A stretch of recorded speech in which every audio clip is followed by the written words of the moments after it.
wanna watch a drama. You say you wanna watch a comedy. Well, you can watch it with your mama, or you can watch it with your daddy. You'll even sit and watch it with your middle schooler, so you can come and talk around a water cooler. We're watching all day and all night. Couch potatoes unite. Whoa, whoa. Couch potatoes unite. Whoa, whoa. Couch potatoes unite. Hello and welcome to a brand new episode of the podcast entitled Couch Potatoes Unite! Exclamation point, which is based on a blog of the same name, because as far as changing the name now, I have at least 13 reasons why not. And probably more. My name is Kylie and I love TV. If you feel the same, keep listening and or checking out our website, couchpotatoesunite.wordpress.com, as you're bound to find some common ground or something you like. For Couch Potatoes Unite, we're all about the wonders and the unique long-form storytelling of the small screen. CPU, exclamation point, is getting ready for summer and hopes you've been following releases of brand new episodes of the podcast on Wednesdays, as well as new blog entries on some Tuesdays. And as always, we have several more new episodes on the way. Because the panelists and I live lives behind our podcast, the episodes are published once per week. Subscribe to the blog or the podcast via iTunes, Stitcher Radio, and via Google Play to stay on top of brand new episodes. Episodes already published discuss a variety of shows around the water cooler, including, but not limited to, Stranger Things, iZombie, The X-Files, Marvel's Agents of S.H.I.E.L.D., New Girl, The Originals, The Crown, Once Upon a Time, Will and Grace, and Orange is the New Black.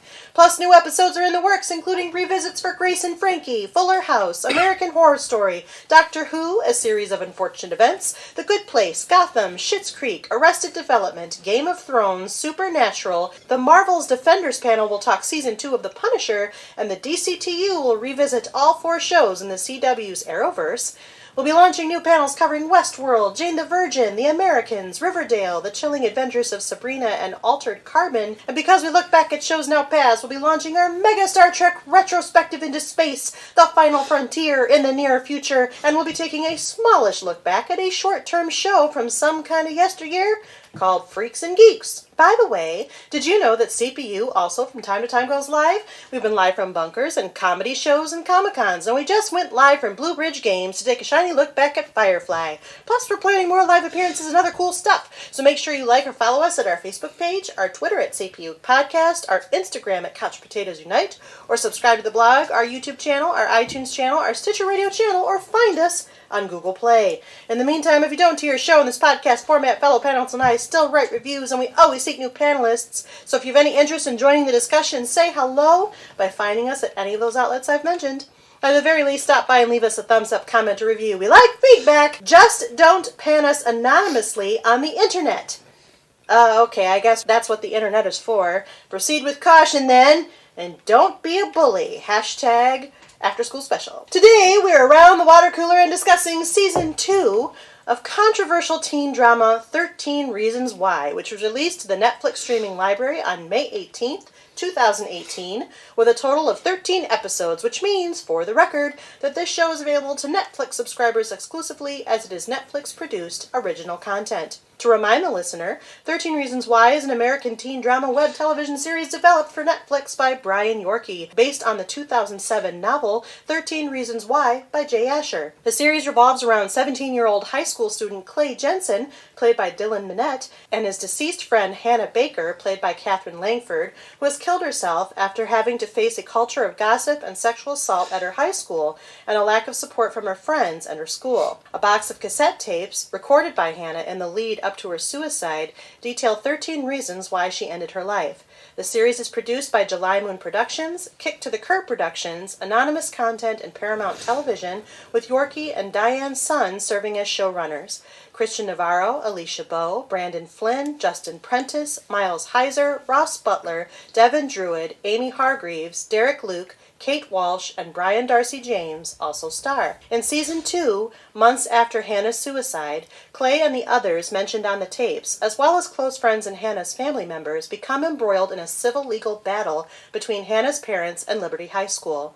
Alleging negligence on the part of the school, Hannah's mother pursues her perception of justice, while her reluctance to settle pre-trial and her personal circumstances eventually break up her marriage with Hannah's father. The story unfolds with narratives illustrating Hannah's story told by those who present in court at trial. Clay, who perceives himself as Hannah's failed protector, embarks on an investigation using whatever evidence he can find in an effort to impact the civil case between Hannah's parents and the school. Clay also endeavors to expose the corrupted culture of the high school and its favor of wealthy, sports-savvy male students over the average student, which especially compromises the integrity of young girls such as Hannah. Throughout Season 2, Clay appears to be communicating with the ghost of Hannah as a plot narrative device. One of our original 13 Reasons panelists, Jen, jumped the shark and has departed this panel.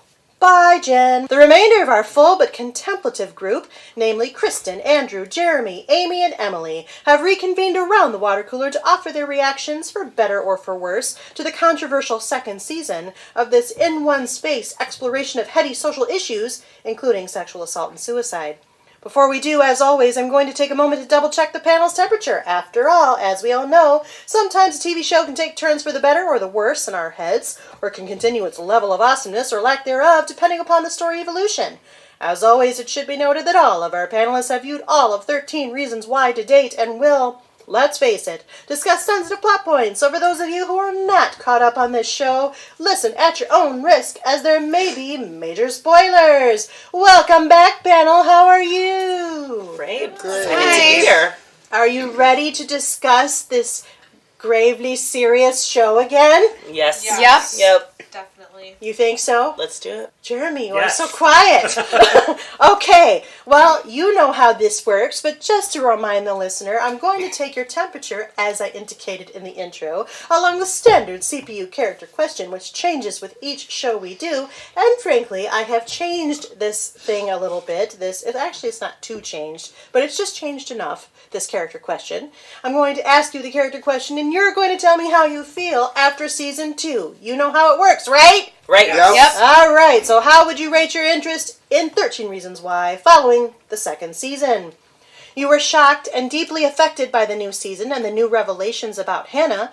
For better, you loved it, or for worse, you hated it. In any event, you love the main characters and are determined to do what you can to help those contemplating the drastic courses of action that the main characters take throughout this show, like Clay Jensen. You thought it was the only meaningful way to call attention to social issues affecting today's teens, including bullying, objectification, the pervasiveness of sexual assault, and educators' inability to meet the needs of challenging social crises, either due to funding, lack of training, lack of support from administration, and so on, like Zach Dempsey. You watched it without being able to actually remember much of Season 1. As you rediscovered the story, you found yourself experiencing many emotions, particularly anger, but felt that the emotional journey was ultimately important, like Alex Standall. You felt you had a duty to watch it, no matter how misguided that duty may have been in the end, and no matter how much you tried to disavow yourself of that idea. Or you watched it because a friend or a significant other asked you to do so, like Tony Padilla. You liked it, but for all the wrong reasons. You also found Season 2 to be worse for you than Season 1, though maybe not much worse, like Bryce Walker. You watched it even though you had mixed feelings in reaction to the first season, but you wanted to give the second season a second chance, though you still might have regarded it as irresponsible in the end, like Justin Foley. You continued to believe that the series had no business rocking the status quo with its shocking imagery, or by telling stories that could trigger other psychological responses to similar traumas, though you begrudgingly admit that there is some truth to what the show was saying in the end, and also believe that while it could trigger responses for some, it could also empower some survivors to fight and or to tell their own story, like Jessica Davis. Though you initially thought the show was inappropriate revenge fantasy, you started to buy into the idea that maybe revenge fantasy has its place, particularly when considering outcasts who are bullied or marginalized simply for being different, like Tyler Down. You watched it and felt that regardless of the reaction it invokes, it raised a level of awareness for parents about these issues, but worried how it might affect your children watching it, like Lainey and Matt Jensen, or felt strongly that whole families should watch and understand the story being told, as well as hold systems who fail children like Hannah accountable if possible, like Olivia and Andy Baker. You watched it from afar, with waxing and waning levels of interest. You wanted to see what everyone was reacting to, but you also wanted to explicitly acknowledge that it wasn't perfect fiction, And yet there was an element of genuineness related to what people experience in similar real-life situations, or you watched it because you had no other choice, as you are a ghost or a mental manifestation of grief and were only along for the ride, like Hannah Baker, or you hated it, not because you minimized what was important about it, but because you were unprepared or unequipped to deal with the effects of it, despite your best efforts, or you were unable to effectively fight or prevented from fighting the system that was unprepared and unequipped to deal with the effects of all of it, like guidance counselor Kevin Porter, who would like to start. All right, this is Amy. Hi, Amy. Hi. So I have usually I'm a little mixed. Yes, last time you were a little mixed. You were a little bit of Hannah and a little bit of Tony. Well, this time I am still a little bit of Tony, but I'm a bit of Alex. I read that description about kind of rediscovering the story, and I thought, oh, that's exactly what I went through. So yeah, a little bit of Alex. I was going through remembering parts of the story and rediscovering, like, oh yeah, that happened. Oh, and kind of reconnecting those dots. But a little bit of Tony this time because I felt I had a duty to watch it. I have a duty to this podcast. I have a duty to my curiosity about the storyline, and I wanted to see how it played out. But I'm very firmly those two, okay. Alex and Tony. All right. Welcome back, Amy. Thank you. I'm Emily. I would say that I am pretty firmly Tony with like a little bit of Zach mixed in. Last time you were a mixture of Clay and Hannah. Yes. But I did move Hannah. Yeah. I mean, I probably still have like a little bit of Hannah in there somewhere. I definitely felt like I had a duty to the podcast to watch this season. After being a big fan of the book and watching the first season and thinking the first season did the book justice and was good, I was really hesitant to watch season 2 knowing that it was basically like going off on its own and like a whole separate thing, and I will talk about more of that later because that's part of my thoughts for this season. But I do still agree that we talked about it a lot during the first season, that I think this show does bring to light a lot of really important things that people aren't talking about, and so that's why I have a little bit of Zach in there, is that I do still think it's an important thing to be out and to be on the interwebs for people to watch. I think it's still an important story to be telling. I just don't know if I agree with how it was told. Okay. Foreshadowing. Yeah. Welcome back, Emily.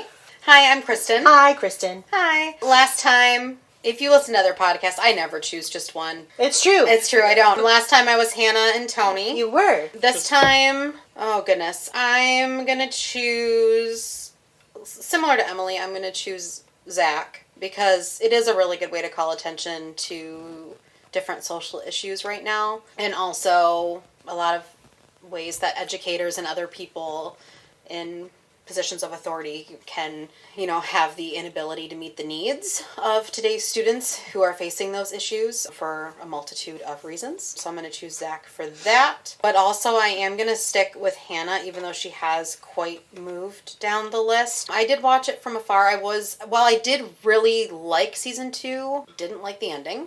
And so it wasn't perfect in that way, but also there was an element of genuineness, I think, to what people experience in real life, similar situations. Were you also a ghost? Sometimes. Okay. Sometimes I can be a ghost. I can do the Irish goodbye and just leave and ghost. So, okay. Yeah, once in a while. Sounds good. Welcome back, Kristen. Thank you. Hi, I'm Andrew. Hi, Andrew. Hello. Ooh, it was hard for me to decide which one I am. Since last time you were, quote, in between Hannah and the parents, which is a very wide range. Yes.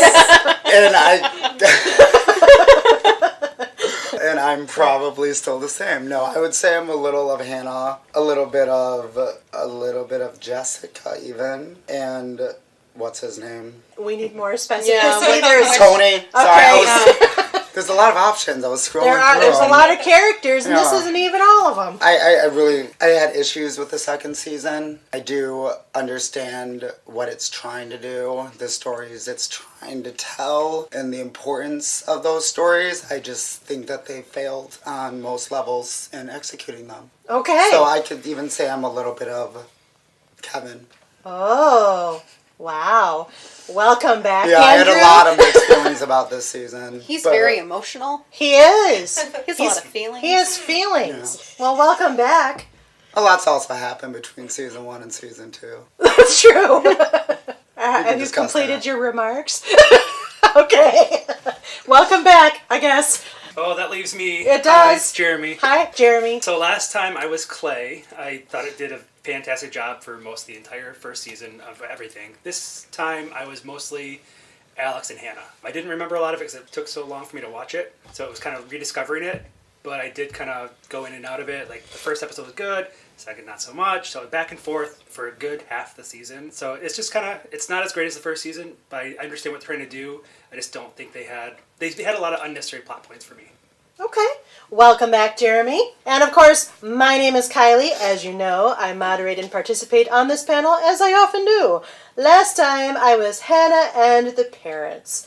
This time, I would say that I had a really, even though I wrote this character question, of course, I always usually write the character questions, I'm having a really hard time picking my character.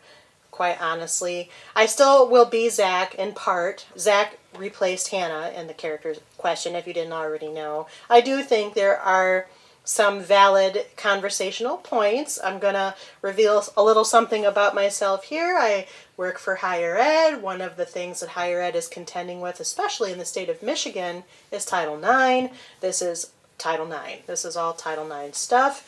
So I do think that some of the things that are being discussed are important. But I also would say I'm a Justin because I had mixed feelings, although they were more positive to the first season.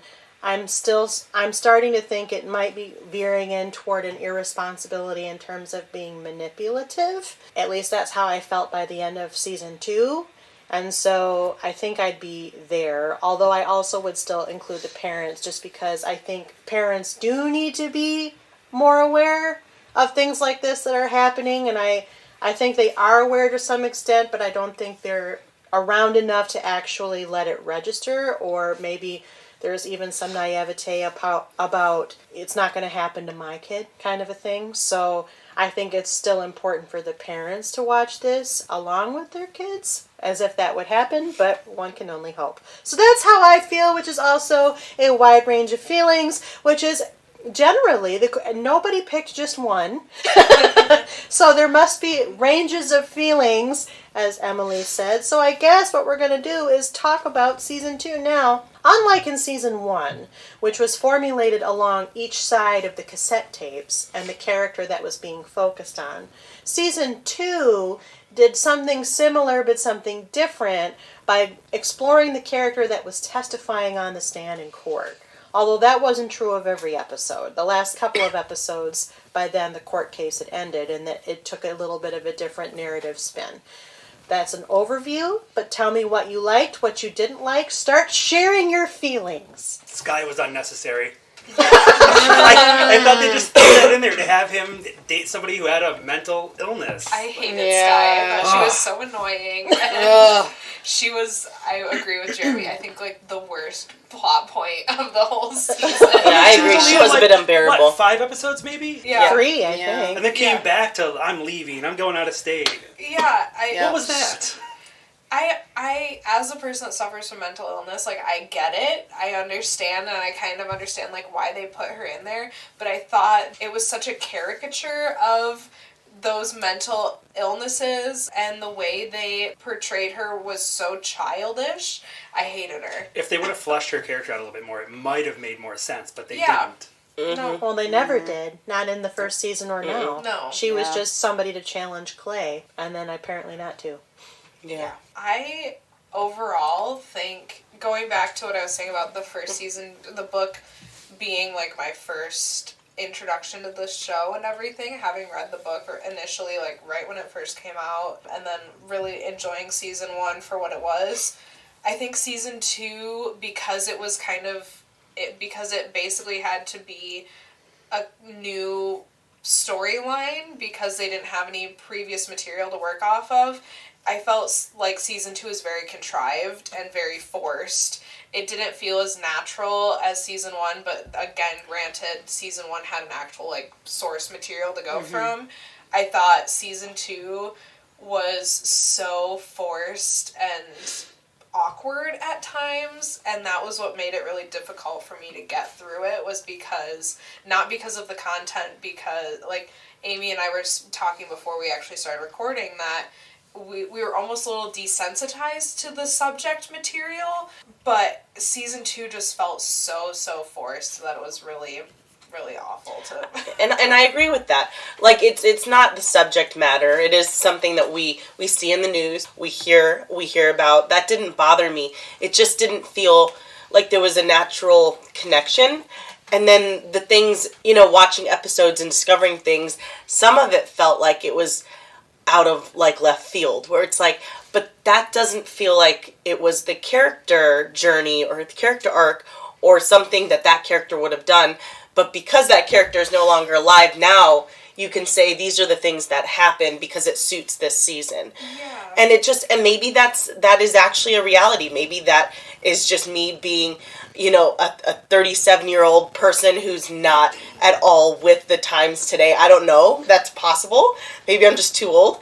I don't know. But it just, there was a disconnect for me there where it didn't feel like it was a continuation as much as this is now this is the story. Yeah. So you're talking about Hannah, right? I'm assuming for the most part. Yeah, well, Hannah was that example in that moment. Could you see yourself, after watching the second season, going back to the first and rewatching it, knowing all you know about what Hannah did or didn't do, and enjoying it as well? I don't know. I mean, I thought about that, actually. It was like, if I went back to the first season, would I pick up on any of this stuff? So I'm curious to know, and it's possible that this was the case, if they had the storyboard for season 2 already mapped out while they were doing season 1. It makes me curious if that was... I don't think I would have found it as realistic for the first season if I rewatched it again now that I know what I know about Hannah. Interesting. Yeah. To me, it almost felt like at some points they were kind of rewriting history, if you will. It was almost like we knew this scenario about Hannah, and while there may have been other motives behind it, like any story happens, you hear one side of it and you don't hear the whole thing necessarily. It felt like they were like, oh, well, we have to make this situation interesting now. We have to make this a big turning point in Hannah's life. Let's just, like, completely rewrite the context of it. And that was what really bothered me about the second season, was that so many of these events that we already knew about from season 1 felt like they were being rewritten into the context that they were taken out of the context of the original source material and rewritten to fit into the context the creators for the TV show wanted to follow for the second season. I absolutely agree with that. Yeah. It felt like at one point in one of the episodes, like the first or second one, I thought, am I watching an American Horror Story? Because it's the same actors, but they're not playing the same characters. Yeah. Yep. We're kind of talking about Hannah's presenting the other sides of the story on the stand and learning new information about her. Which ones rang true and which ones rang false? Oh, the Zach Dempsey one didn't ring true at all to me. Yeah. Like, that was her whole build-up was almost the sexual tension and losing her virginity by rape, and then Yeah, and then you, like, add this whole, losing her love virginity story. by rape? I thought she lost her virginity to Zach. Well, yeah, that's what you find out in this season. But in the first but season, in the first season, that was, like, the whole thing was that it was... See, I didn't remember that. Yeah. That confused me, too. I had an issue with that. Yeah, I was like, she's doing it all the time with Zach. What's this? It's not... I mean, it's a big deal. Don't get me wrong. I don't want to say it like that. But, I don't know. It just didn't feel true to me. Yeah, the whole Zach Dempsey, like, while I enjoyed that plot line completely taken out of context of the first season for what it was, it just didn't feel like it fit with everything that we knew that had happened in season 1. But then again, is it something where we're hearing Zach's side of the story and that's not at all what happened? Right. See, and We that's don't the only know. thing I like about it is that it fleshes out his character more. Yeah, and I enjoyed Zach as a character in the second season a lot more than I did in the first season. But it was instances like that where I'm like, but we got different information from the first season. So what are you trying to, what's the goal here? Like, where are we trying to get with this second season information? Because it doesn't line up with what we have from season 1. Any other scenarios ring false or true? That was one that rang false. I'm trying to remember other stuff because I watched it so long Something ago. with the mom and her drugstore that I'm like, what was it? Well, I don't think they outright explained why the business tanked. I think it was a combination of spending all the money on the trial and her breaking apart her marriage because she ran the store with her husband, Andy. And then wasn't it Alex that came and worked for her?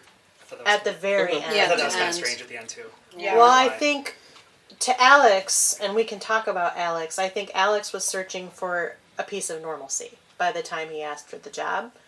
Alex, and I'd love to hear your thoughts on Alex's story. I actually was the most interested in Alex this time, whereas Yeah. last season I was like, oh, that's a little shit. I don't want to know Yeah. about him.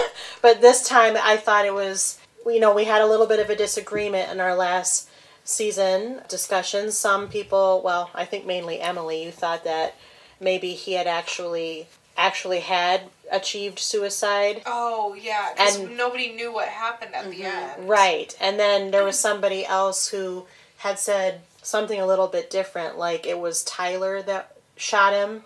And then most of the rest of us were like, no, I think he just attempted suicide, but we don't know. We don't know if he Yeah. died or not. And then we find out that it was not a successful attempt, that he essentially caused a permanent injury to his brain. And that he has to not only overcome physical disabilities as a result of impairing his own motor function, but also he's lost memory, including his memory of his side of the tapes. And so we follow Alex on this journey. So I think part of Alex's entire season journey is trying to get back to that sense of himself that he had without actually returning full circle because he realizes he wasn't being an awesome human being previously. So when he asked Olivia for a job, that's how I took it, as in he needs to be connected to something from the past. So what do we think of Alex? I agree with you. I'm agreeing with people today, but How very agreeable. I found him one of the most interesting. And again, and maybe it's because I was rediscovering just like he was. I mean, for a minute I was like, who's that?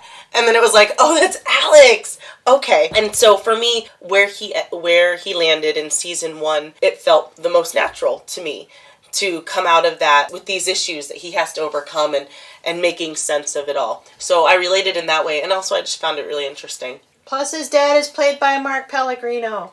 That's true. Yeah. Every time he came on screen, I was like, ah! I also just want to say for you Supernatural fans that Cyrus was a new character this season. He was a kid who befriended our outcast, our friendly neighborhood photographer stalker, Tyler. Yeah. And his dad was Asmodeus from Supernatural. So I enjoyed that. Proceed. Full circle. Full circle. I did like the fact that Alex's and Zach's redemption journeys were kind of tied together. The physical therapy aspect of it. Yeah. I thought that was kind of a neat little twist. See, like, talking about it, I enjoyed season 2 completely out of the context of season 1. But, again, going back to the fact that there was no, like, it didn't tie in very well with season 1, that's my issue.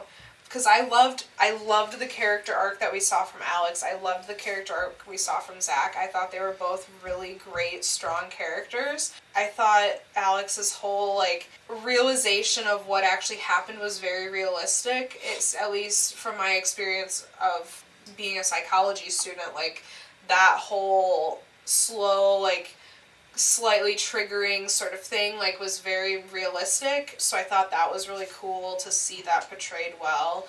So I enjoyed Alex's whole story in season 2. I thought it was well done. What did everybody think about Olivia's storyline? I didn't care for it too much, the mom. Kelly O'Hara, who played the friend, musical theater nerd here, I thought her character was another, like, kind of unnecessary one. I know she was also The advocate. Yeah, I know she was supposed to be, like, a foil to Olivia, but I thought that whole thing was kind of annoying, too. But I thought Olivia was much more annoying in this season. At one point, I thought they were going to throw in a little twist where Olivia was seeing the advocate, like, it's kind of like Clay seeing Hannah. Yeah. Like a little side personality thing. Oh, wow, I didn't think that at all. I didn't either. It just seemed like they really tried to make Olivia, to the extreme, like some of the parents go to who've lost a child to a circumstance very similar to Hannah's. Who fight for endless justice, who just try to do everything they can to almost try to bring their kid back in some way, which is understandable and also very sad and tragic. So that's where I kind of felt like they were going with Olivia this season, Yeah, just I agree really with taking that. her to that extreme and to that ledge. Well, on the flip side, I don't think she reacted very real to the news of what her daughter was actually getting up to when she heard everything that she didn't know about her daughter. It just didn't seem very realistic to me. She didn't ever once get super angry at anybody. Like, even I thought she was going to blow up in the courtroom at one point. But didn't ever happen. Like, if you were one of you guys was a mom and you found out all this stuff about your daughter after the fact in the courtroom, you guys would probably be screaming your heads off in that courtroom that this person's a liar. It didn't happen once. Or at least processing it more, if not in the courtroom, than outside of it. Correct, yeah. I think I wasn't annoyed by Olivia this season. I knew what they were trying to tell, and I think Kate Walsh is a fabulous actor who can sell the shit out of anything. I don't know why I'm saying shit so much, but sell the heck out of anything. But I would agree that the advocate character was entirely superfluous. I get that happens, but I don't think we see it happen as often as they were trying to say through her being exploitative and stuff like that. At the same time, I agree with you, Jeremy. Maybe not in the courtroom. I think she wouldn't want to jeopardize the trial because she was on such thin ice to begin with. But she did not seem to process in a very real or believable way the things she was learning about Hannah, which I suppose you could write off in some way as denial. Like, I don't want to know these things, but I don't think she portrayed it that way, so it's hard to actually believe that that's what she was experiencing was denial. I think it was like, oh, this is news, and my face is contorted in the courtroom because I can't believe I'm hearing these things, but then after it was like, you know, she would just give her statement to the press, and that would be it. It seemed more like momentary confusion to her when she heard about things, and then after that it was business as usual. Yeah, she didn't really ask a lot of questions, except with Ryan. Ryan and Tony were the only two she asked questions to. And Ryan still is a very problematic character that I don't really care about. Like, they're trying to sell Ryan as, of course, the person who does the magazine, the unauthorized magazine. The ex-love interest of Tony. Ex-love interest of Tony, very out. They try to paint that Hannah and Ryan are, like, really simpatico, good friends in this season, which is not necessarily the vibe you got off of season 1. Which I get that they were trying to present that with some people, like Justin, I bought that story, and other people I bought that story, but with Ryan, I never bought it. The only connection to any character that I buy with Ryan is Tony. And even then, it's a non-connection, because they're not together anymore. And that's kind of like going back to what Amy and I were saying about it just feeling very contrived, where that relationship from season 1, it was very, very surface level. It was very much, she's taking this little class with me, and I happened to read her story, and I thought it was good, so I'm going to publish it, to, oh my god, we're best friends, I was helping her write all of this stuff, I know all this information about her, and it's like, that's not at all what we got from season 1. Yeah. Whereas when she was more friends with, was it Courtney? Yeah. They kind of swept that under the rug after the first 2-3 episodes. Like, you didn't really see very much of her at all in it, and her story just went nowhere. Well, I think her story did go somewhere, but had a natural conclusion. Because Courtney was the second episode when she testified in court. And her whole purpose in that was to basically come out on the stand. And to say, no, it was me, I initiated it, I had feelings for Hannah. There wasn't much more to tell about her story, because really the story in season 1 was they had this kiss and Tyler took the picture. So I want to bring up I have a question, actually. And I thought this as I was watching the season, but I also I'm thinking this now as we're discussing this, knowing that there are certain testimonies that were completely fake, like lies, like Bryce. Do we believe everybody's testimonies? So if they say, well, we were really good friends, or she did this with me, like, are we just assuming that they're all telling the truth? I think Tyler was telling the truth. I think Courtney was telling the truth because she ended up with a girlfriend by the end of the season. I think Zach was telling the truth because for him it was a redemption to tell that side of the story. And Zach showed himself to defect from the baseball team by the end of the season and to kind of be with the people who had better hearts and less special privileges. I don't know about what's her name from Gilmore Girls. I don't know about her, the English teacher. I think she was not true. It's interesting because I don't know if I trust the script writers, because I feel like they wrote it well enough that it was pretty clear who was telling the truth or not. Yeah. But I also still have like this little bit that's like, well, if we base this off of what we've seen now from season 1 to season 2, are you playing with us again, where you're gonna have us see this story and then we'll find out in season 3 it was a complete lie? Like, Yeah. I I mean, is it a really crafty thing to where, you know, they make it feel like this shocking thing where, oh, I have no idea and this feels so different, and then we see something else, or is it lazy writing? Yeah. Maybe we'll find out in season 3 halfway through where the ratings aren't that great, and they're like, emergency plot twist. Right. Yes. Well, but it doesn't work like that. It's on Netflix. Yeah, It all drops at once. Yeah. Is there anybody in particular that you're doubting other than Bryce and his girlfriend, whose name is Chloe? No. That was just an overall question because because there's been so much talk about feeling like a lack of authentic storytelling from season 1 to season 2. So I was really just posing the question as if we're, are these mind games, or are we actually supposed to be invested in, okay, they're telling the truth, and this character says they didn't tell the truth, and this character said they did. I mean, Here's a question for you. Mm-hmm. So in the first season kind of touches on, doesn't delve too deeply, but touches on in a semi-meaningful way, Clay's grief as a manifestation into mental illness. Actual probable depression, probably. Is it grief-related depression? No, because there's an implication from Mom that he's been dealing with things up until Hannah's suicide. And then Hannah's suicide kind of tips the scales and makes it worse. This season, and I'd love you all to respond to what did we think of Hannah as a ghost device, but this season he's talking to a hallucination of Hannah, who may or may not be a manifestation of his mental illness. He's giving Sky tips on how to work through her episodes of what we later learn to be bipolar disorder. He's also clearly having nervous breakdowns by the end of the season, such that people are asking if he's all right. How much of what we see, other than Hannah, but I want you to respond to that separately, do you think is Clay, from Clay's perception and being blown up because of whatever he's dealing with? I've stumped the room, people. Yeah. I've stumped him. Andrew, you're silent. Yes. You've hardly said anything. I know you're listening intently. I am listening intently.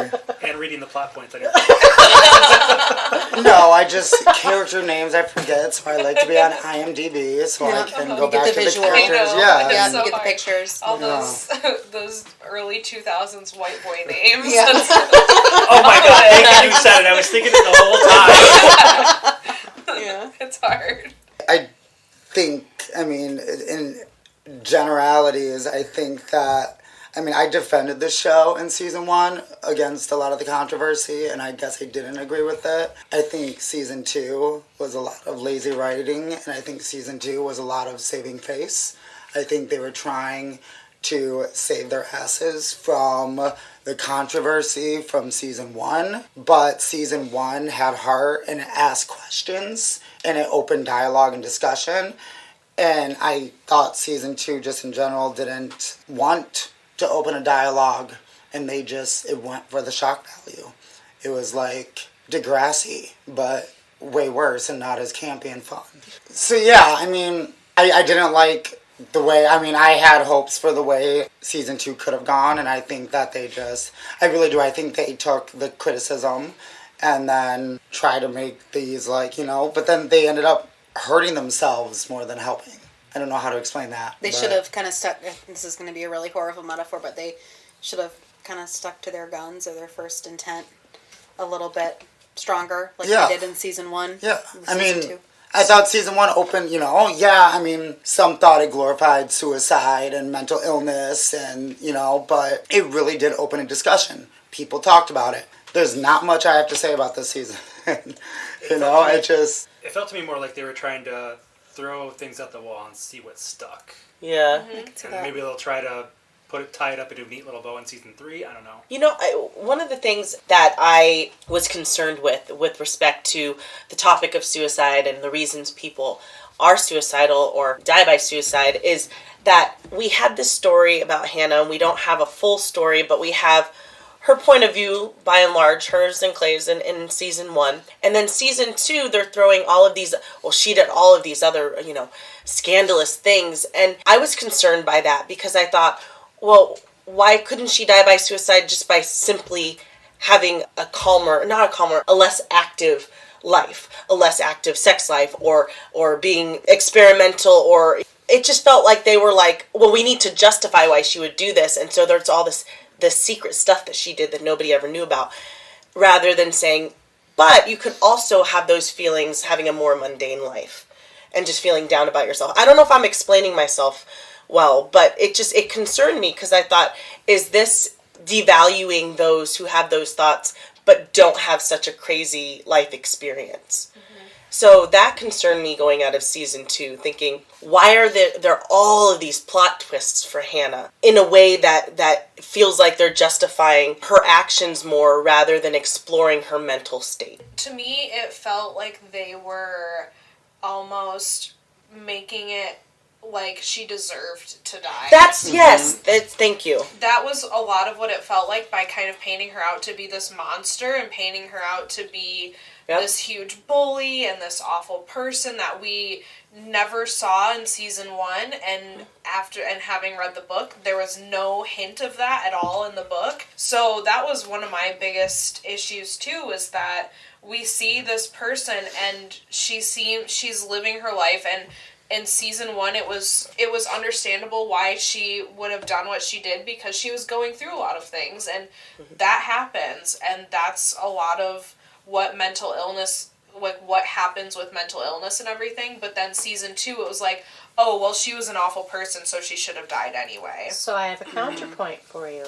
So we're focusing in on the suicide, but one of the main reasons why she reaches that conclusion is because she was sexually assaulted.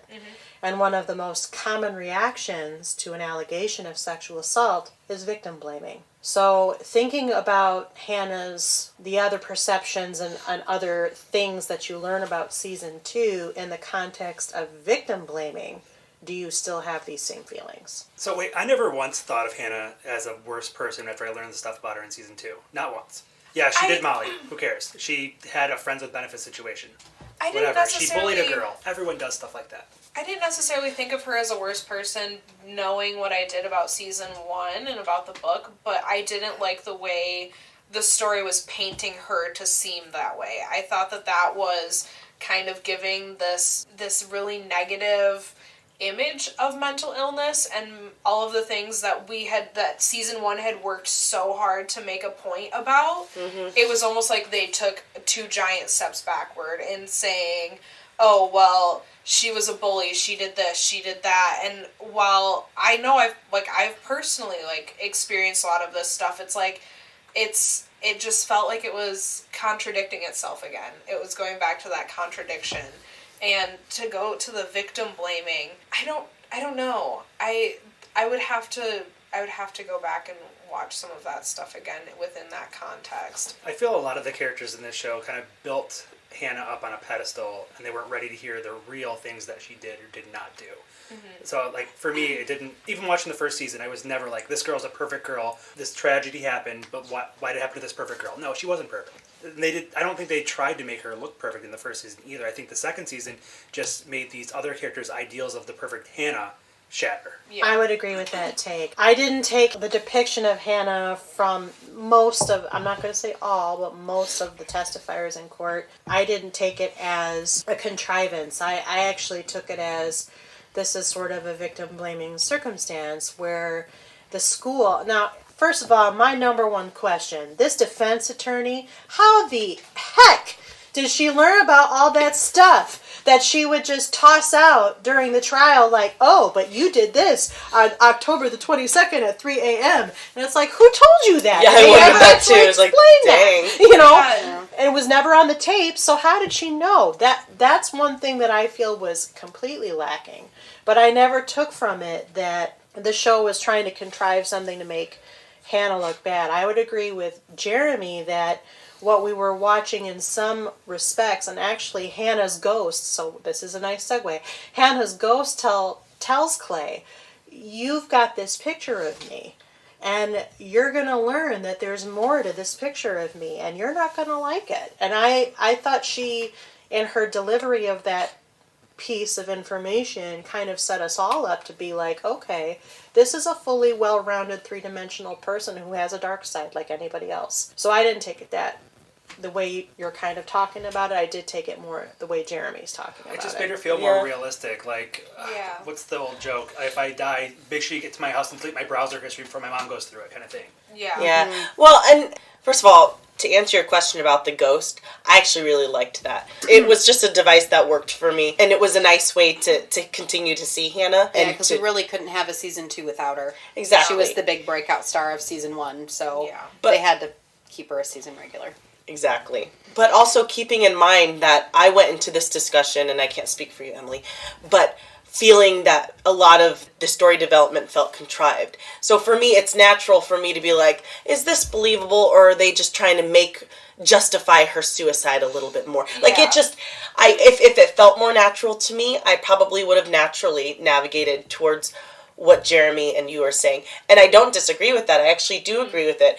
But I still feel the way I feel just about the story in general and whether or not I felt it was believable. And again, my concern with it feeling a little outlandish at times, and maybe it wasn't. The reality is this is what teenagers do. But it just, for me, I was like, are they just trying to justify her suicide too much to me, rather than it could really happen to anybody? These thoughts happen to so many people. I completely agree with what Amy's saying, because I think it would have worked a little bit better if maybe we had seen kind of glimpses of this throughout season 1, but going from season 1 to season 2 and seeing, I keep using that word, contrived, it just felt so out of place from what we saw in season 1. And I think that is my biggest issue with this season, is that they didn't tie in season 1 enough with season 2. Like, I think season 1 they were banking on not getting a season 2, so they didn't use that, and then they were like, oh crap, now we've been extended for a season 2, let's quick write something.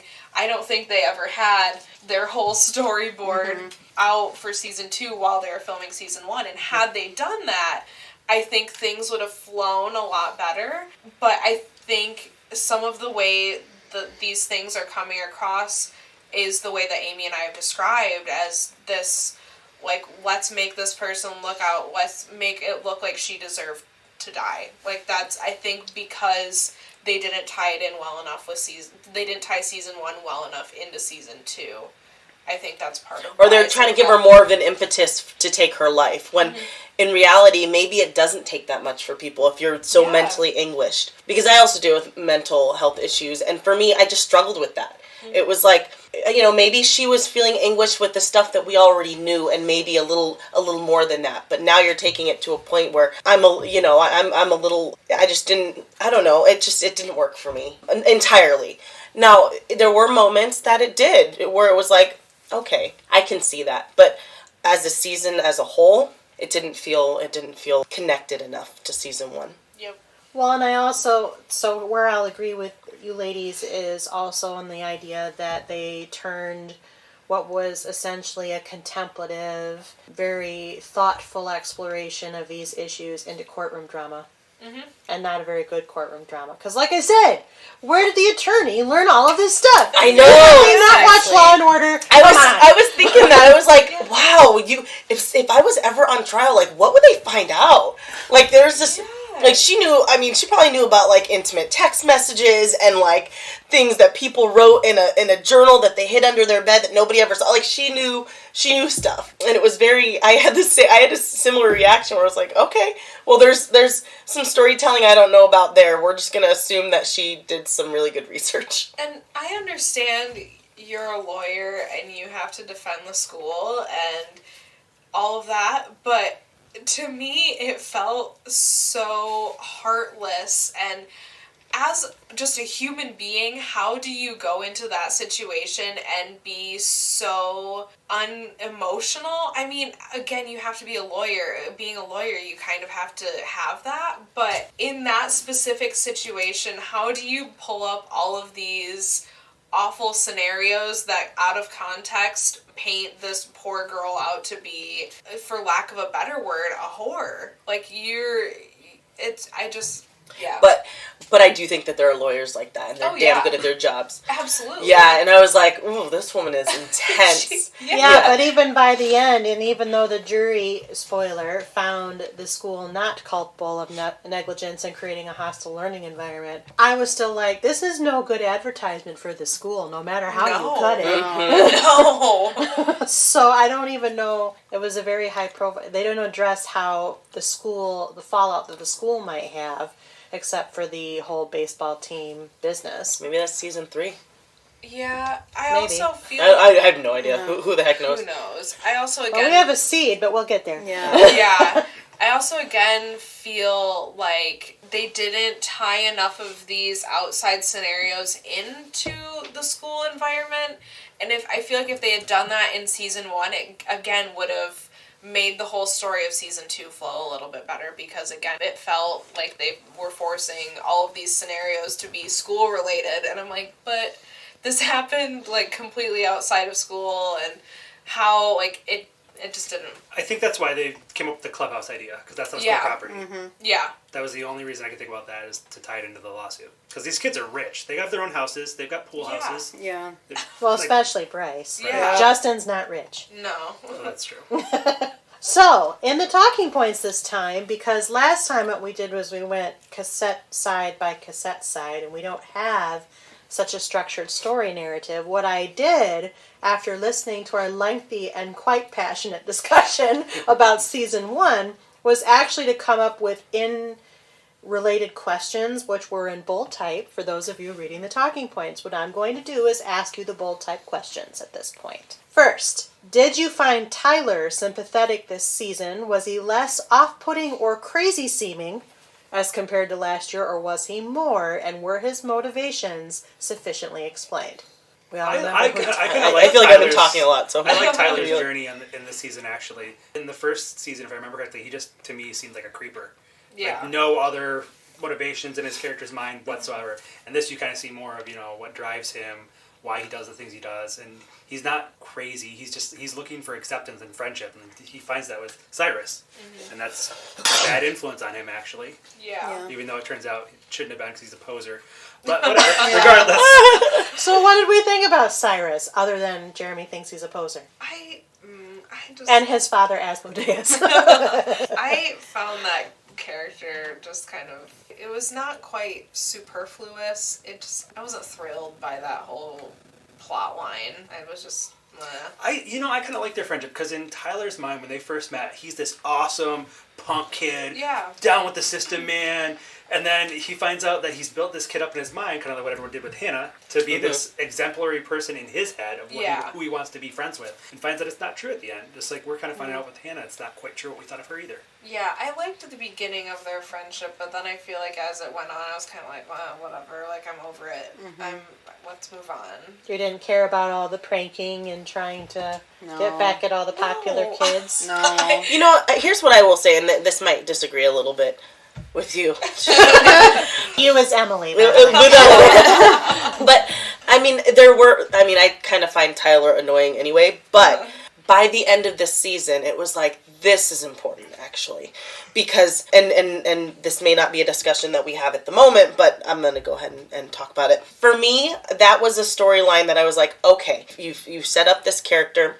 I do think he's creepy. However, with as many school shootings that we have, and how that is, why does that happen? He seemed like such a good kid, and all of this stuff that you don't know about, this internal stuff. I thought that particular actor did a great job in terms of and that's not even up for debate, but I'm just for me. I feel like you're defending him. No. I was gonna say that I agree. I think that Tyler's character arc was fine. Yeah. I didn't care for the Tyler Cyrus. Totally hear that, but it didn't, and that part didn't bother me, because I was like, well, he needs to interact with somebody, and we need to see him be buddy with somebody. But I felt like it was a device in terms of somebody else who did try to give him a chance, kind of call him out for being like, you are actually too much, and you might have some issues.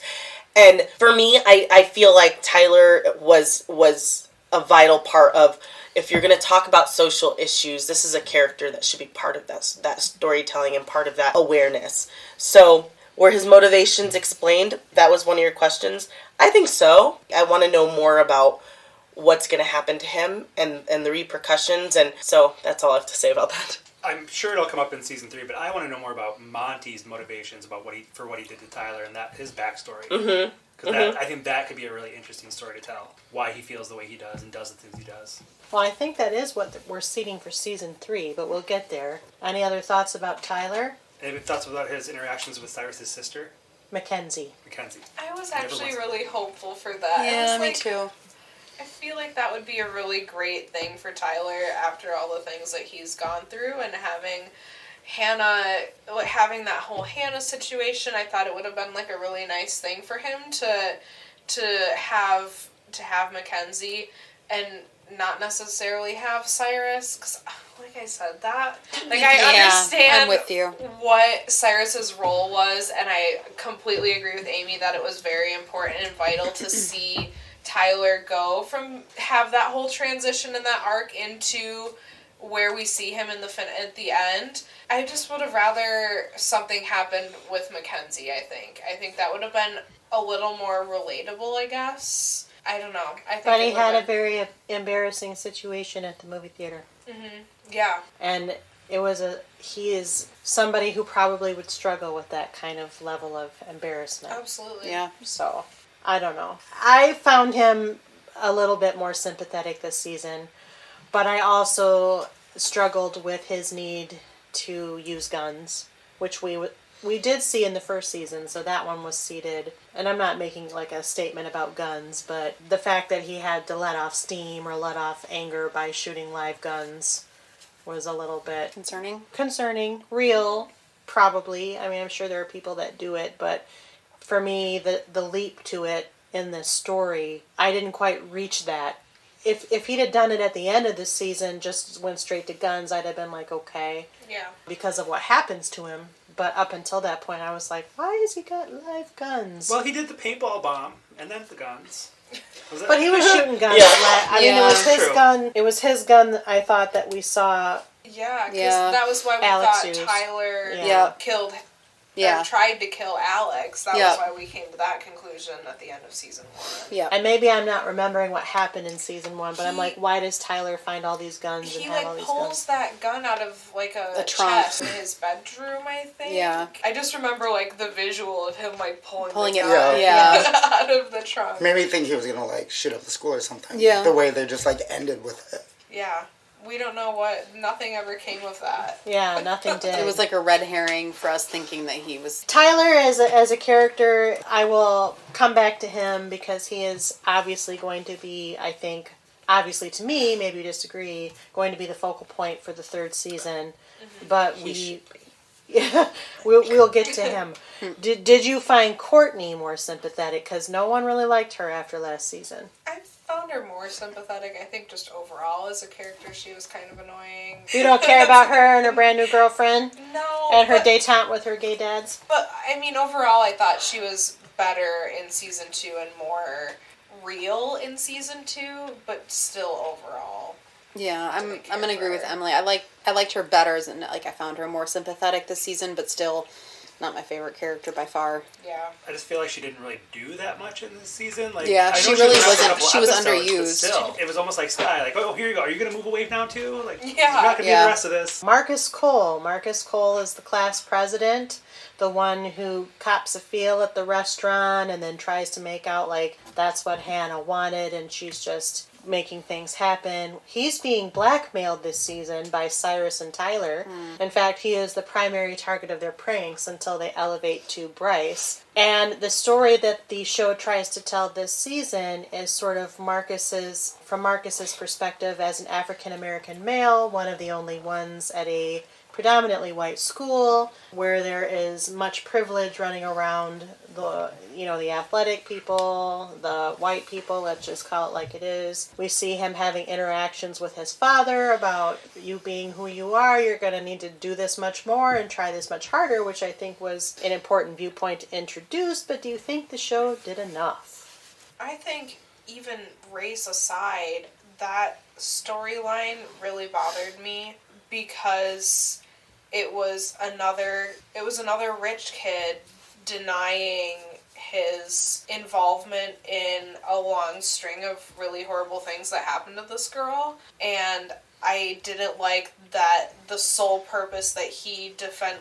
lied about the story was so he could be class president still and maintain that. And go to Harvard. Yeah. Yeah, and go to Harvard, which I get it, but I just don't think... I feel like they made too many kids lie on the stand. What the writers did. I feel like that's not true. Like, I feel like as a teenager, I would have been like, oh crap, like, I'm in court, I can't lie on the stand. What if they find out the truth? Like, I mean, maybe it's just my personality, like, with anxiety, but I feel like they had so many, like, Bryce, it was believable to have him lie on the stand, but I felt like Marcus... he had been kind of made out to be, like, this really good person, and, like, he would have done the right thing, and so I didn't like that he still lied just to maintain his status in the school. I like the points that you've made, but the thing is we can't set aside the race, because that is a massive part of his decisions and, you know, why it's different for him versus Bryce. Yeah. And what's interesting, you bring up a good point, without that component, he's like these other guys. Mm-hmm. But because he is a black character, an African-American character, the stakes are automatically higher. Oh, absolutely. And so I think that his motivations, there's a lot of pressure there, adding to the fact that he has pressure from his family. He has pressure to go to Harvard and maintain this status and not disappoint. And there's also a pressure there. I would imagine there's a pressure there. Not only, I could take this fall as a person and I could take this fall for my family, but then how does that reflect on my community of people being an African-American man? Oh, yeah. For me, it didn't bother me as much for his character to try to preserve that. I mean, he made mistakes. He knows that. And some of the stuff that came out of season 2 for him, it was like, okay, they're exaggerating what I expected of him, just like the entire season. But it didn't bother me as much because I felt, yeah, it's a little more higher stakes for him for a variety of reasons. And not the least of which is his skin color. Absolutely. And the question is, Did it change your viewpoint? Did it change my viewpoint of him? Mm-hmm. It didn't. It didn't make me not sympathetic towards him. Yeah. I actually did find myself a bit sympathetic. I don't agree with him. I don't think that, his actions should be sympathized or anything. But I was able to kind of navigate his storyline a little differently. Just like I would navigate even, like, Zach's storyline as just being the non-white characters. Yeah. See, I think they could have done a much better job of portraying that kind of decision-making process in his head, because I was waiting for, like, the dad to find out what happened and to pressure him to lie on the stand, to say something to the effect of, you don't want this mistake you made following you around for the rest of your life kind of thing. Something like that, so he did more pressure on him to lie. And then to make the decision he made by calling Bryce a rapist during the pep assembly would have been, I don't know, better storytelling, I guess? I don't know. Yeah. I think that's a lot of my issue. Would have been more connection to different communities, I think, if that would have happened. Like, yeah, it felt so surface level when they had a really great opportunity to take it a little deeper. Yeah, and to really talk about some of the issues that are facing our society right now, because again, like Amy's saying, as a black man, he would have probably faced much harsher consequences just based on his skin color alone.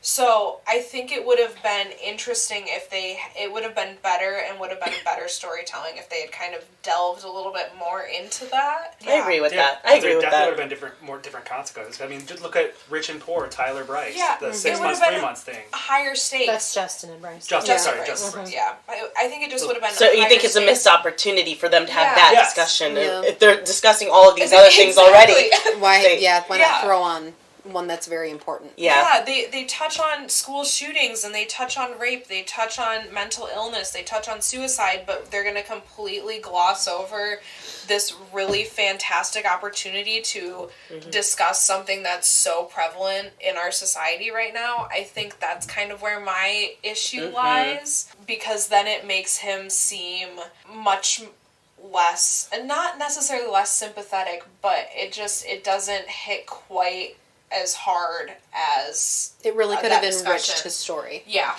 I agree with that take right there, Emily. I find Marcus to be less than impactful all the way around. Marcus, to me, is such a superfluous character, and I get that his position in the class, his standing in the class, maybe put him in a position to go along with the crowd or, you know, kind of experience these pressures that they surface level get to. But in the end, Marcus ends up being nothing more to me than a device. And giving him any kind of dimension is one of the forced points. Like, I felt all of Marcus, everything around Marcus was absolutely contrived.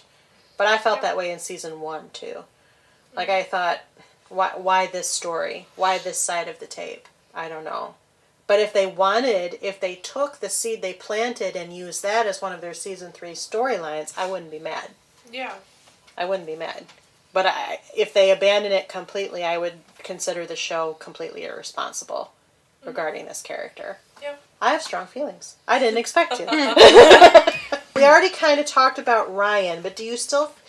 Last time, everyone thought he was a stereotyped device, an overly stereotypical, especially Andrew. You went on a rant about Ryan in like a major way. Do you still feel that Ryan is a stereotyped device? I feel like he was better this season, but again, we talked about the fact that his story in regards to Hannah was completely, like, out of left field compared to what we saw in season 1. I almost said act 1. In season 1. Oh, boy. Theater. Yeah, can you tell I do theater? I agree. I remember agreeing from the first season that he was definitely a very stereotypical character, but I think in season 2 he became much more of a person, but it just didn't work because they'd already set him up so poorly in season 1. I would agree with that. I don't have any rants against him, but I feel like... Too bad, it was so epic. I feel like I had a lot more to say about season 1. You did. It's true. Okay. No one else has feelings about... How about the parents? The people who are not Kate Walsh and Brian Darcy James. Clay's parents. I don't know why, but they just rubbed me wrong the entire... Like... Yes. Sorry. Adopting Tyler or Justin before, like... anything even happened, they're just like, oh, here's my new little baby kind of thing. I'm just like, what is going on here? Like, no parent would do that. They would take care of They this were kid, having, like, marital issues 5 minutes ago, and now they're adopting this guy. And then when your biological son is going through so many issues, let's just add this onto it. I was like, okay, that's irresponsible, but whatever. Unrealistic. I what would say do it's I know? unrealistic. Yeah. Because literally there was a scene where they were screaming at each other in 1 minute, and then Justin comes in the room, and it's like a puppy walked in. It solves everything. Yeah. More kids. It fixes marriages. Yep. Maybe that's part of it, though. Maybe Justin becomes a distraction for all their internal struggles. Well, I think Clay's going to lean on Justin a lot in the 3rd season. Which I wouldn't hate.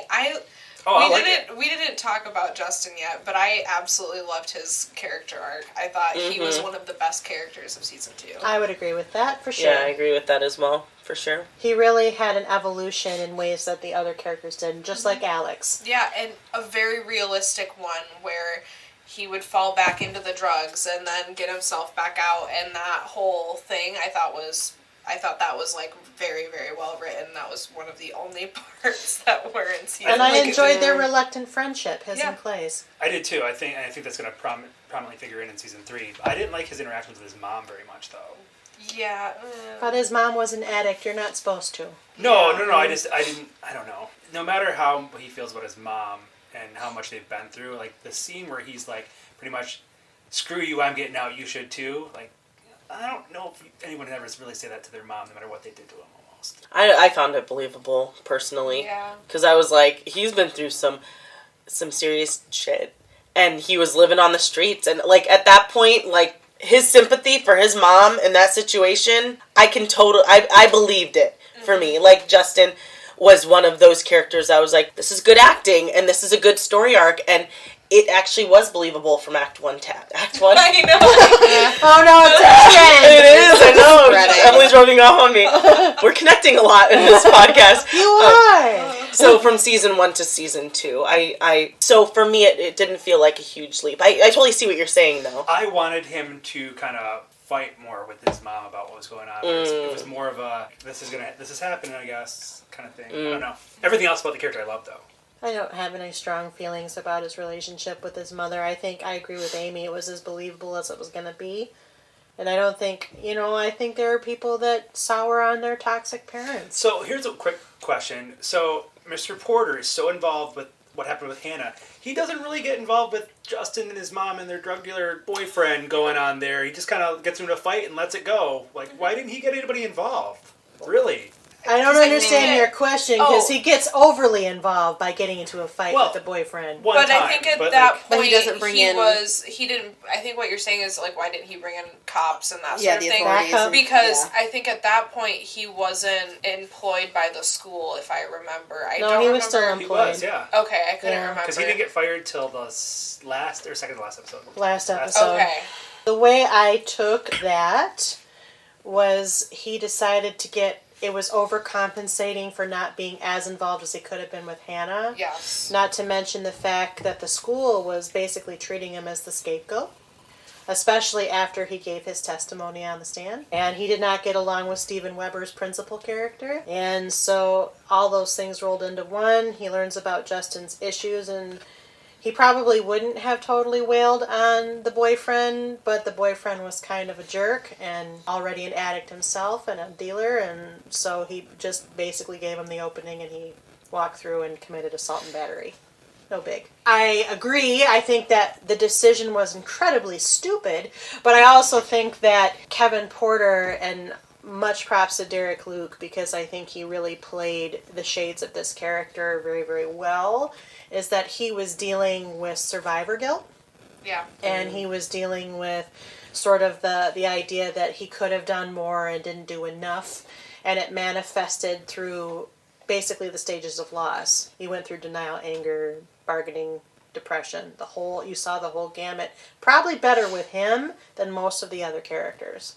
I agree. I think him attacking Justin's mom's boyfriend was simply I screwed up and didn't help Hannah, but I have this opportunity now to help Justin even just a little bit, and so now I'm gonna get involved, but I can't get too involved because at that point he was acting on the behalf of the school being still employed, so like how involved can you truly get at that point, especially since I don't think Justin ever talked to him about what was going on. I think he just knew it through the grapevine sort of deal. I asked the question, but you didn't pick it up, so I'm giving it to you again.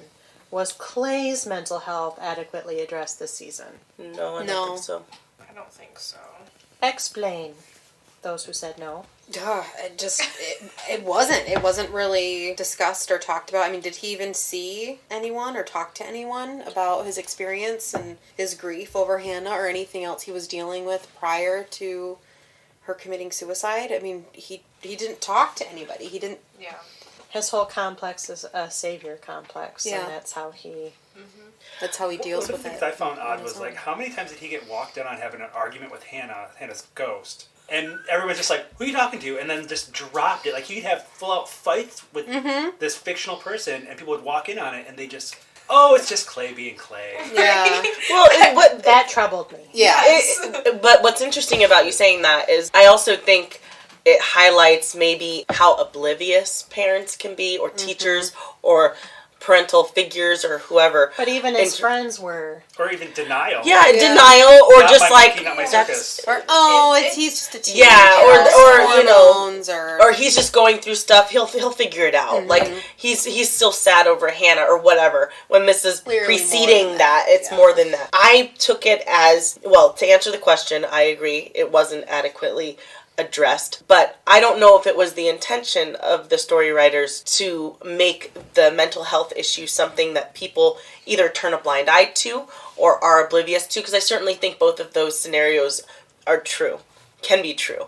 But I do hope that within his story that they explore that more, because he's not like a hero or anything in the story. I suffer with Clay when I watch him. I'm like, this poor guy. He's going through stuff, but he's also trying to help people. I was sympathetic towards him, and I don't think that I don't know if they're going to explore it more, how he deals with it, and if he's going to get help, or if anyone even realizes that he needs to get help. I don't know. It also, the question that I have, though, too, is how much of his conversations with Hannah were, like, actually, like, how many of these conversations was he actually having out loud with her, or was it just in completely his mind? in his mind, sort That's a of good thing. point. That's another thing that I kind of But people thought literally about. said, "Who are you talking to?" There were a few times, definitely, where, like, me as a friend, if I walked in on that, I would have been like, "Are you, like, do we need to get you help? Are you okay?" That was the one thing that did bother me. I'm like, how are you not reacting to what's going on at all and just completely shoving it under the rug and ignoring it? Because any really good friend would pick up on some of that stuff and maybe not necessarily know exactly what was going on, but they would at least kind of ask the question, like, hey, is everything all right, sort of thing. I think they sort of portrayed the mental illness well, but they definitely didn't address what he was going through well at all. I think that there should have been more addressing of it, because I know his parents talked about, like, what's going on with you. Oh, you're just an angsty teenager. Let's buy you a car and that'll make everything better. Well, to be fair, he had been run off the road on his bike. Yes, I need a that's car. true. That's true. But it was still, like, they had just been in a fight with him a couple hours prior, and then the mom's like, well, I think the solution to this problem is buying you a car. And I'm like, no, it's not. Get him a therapist. Well, and I think that's part of the show. I don't know if it's the show trying to depict that for drama's sake, or because that's also part of its rather ham-fisted message, is that in some ways, some of the parents, the Clay's parents, the Jensens being primary examples, are so oblivious that they're painting broad strokes to solving their problems. So that's why I go back to adopting Justin randomly and out of the blue. It distracts them from their problems. Yeah. I think the one fight that we see them have that Justin overhears that drives him to run back to his own mom for a moment was so unusual for that household. And Clay wasn't even around to hear it. So there's almost this idea, I think they're trying to depict that this family is so repressed, they have unhealthy coping mechanisms.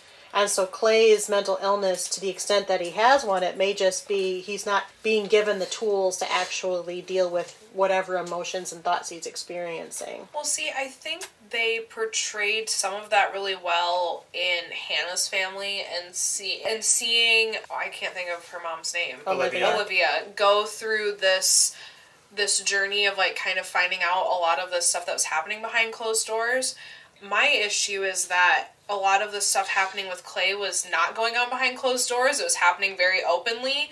And that's where it's like, how can you be so oblivious to what's happening right in front of your face? It's justifiable for Olivia and Andy to be going through this because a lot of it was happening in places that they weren't around, and they were being rather attentive to her. And they worked all the time. They were trying to single-handedly running a business. Yeah, and so for them it was justifiable, but for Lainey and Matt, I was just like, how are you just passing over all of this stuff that's happening right in front of your face? With Clay's mental health, like, one thing I kind of wondered, I'm glad you mentioned Lainey and Matt's names, because I had no idea what their names were. And we don't know if this is going to be a slow burn, maybe, with Clay's mental health, or if they're going to ignore it completely in season 3. Who knows? Because that was going to be my question. With Hannah's perception that she's moved on, I don't think we're seeing Hannah next season. No, I don't Hannah's think story's so either. done. So will they drop Clay's issues altogether? Because Probably, Hannah knowing There'll be these another show mechanism writers. involved.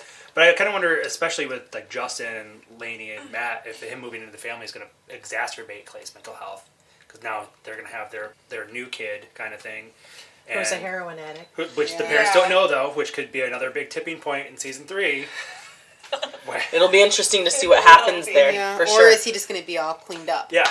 If they whitewash him into being in perfect mental health in season 3, I would be so upset. I would be too. I'm hoping that doesn't happen because they need to deal with this. But the fact that towards the end, what I did find interesting in the storytelling after the trial was done was that they played with the idea of like this facade of happy ending, but then like plugged in like, but it's not, because here are these other consequences, because they pushed this entire season, everything affects everything else, basically. That's not the exact wording, but that's what they said.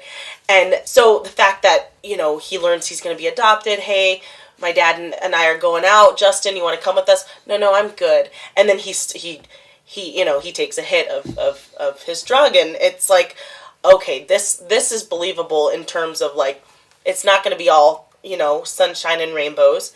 He's still addicted. He never got the proper help.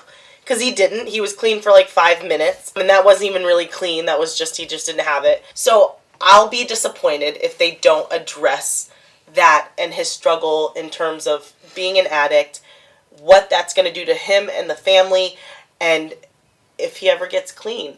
And then what that does maybe with his relationship, if he has one, with his friends or with Jessica or whatever. Well, see, I was more concerned with like Clay, if they whitewash Clay's mental health. I'm sorry. I misunderstood that. I'll be disappointed with that too, though, if they whitewash that. They better not. I know! Oh, the ghost got exercise. He's all good now. Yeah. We got more of Tony's backstory this season. He's more fully fleshed out and wasn't just the phantom with the tapes this time.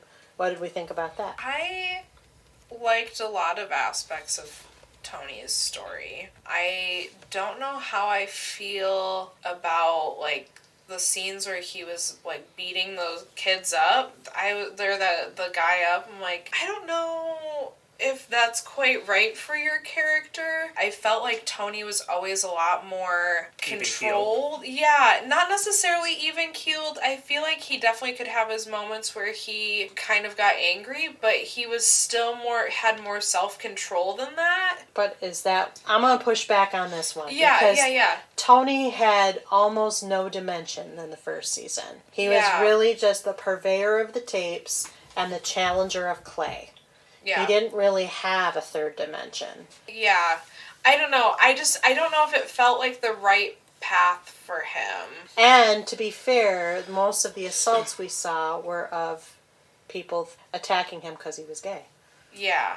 I feel, after watching season 1, I think, for me, Tony seemed more like a mentor kind of figure to Clay. So in my mind, he wasn't going to go right to, I'm going to beat the crap out of you kind of thing. Exactly. I think that's kind of what you're trying to hit at a little bit. That was before the mentor stuff, though, the beating people up. Correct me if I'm wrong. Didn't in season 1 at some point we see Tony get in a scuffle or there was a hint of that in season 1, which is why in season 2, I was like, I feel like this is a leap, but maybe not, because we didn't know too much about Tony. Maybe he did have anger management issues and challenging Clay and being a mentor to Clay and finding this other path with Hannah. Maybe that was a way of grounding himself. I don't know, because I haven't been through that kind of journey. I was happy to see that there was more dimension to him, faults to him, what ticks him off. Because in season 1, he wasn't being harassed nearly as much about being gay, so we didn't see that side of him.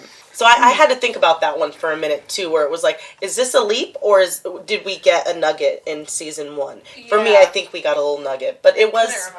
I mean, like Kylie said, we went from like a very one-dimensional, 1.5-dimensional person to a fully fleshed character with a story and a history and layers. A relationship. Yeah. And I definitely didn't hate where his story went. I just don't know if it was quite where I would have wanted it to go. I thought they did a really nice job of giving him a personality and making him a real person, and I thought his story seemed very believable and very realistic. I'd have to go back and watch season 1 again, because I don't know where I would have necessarily wanted it to go, but I don't know if that's where I wanted it to go.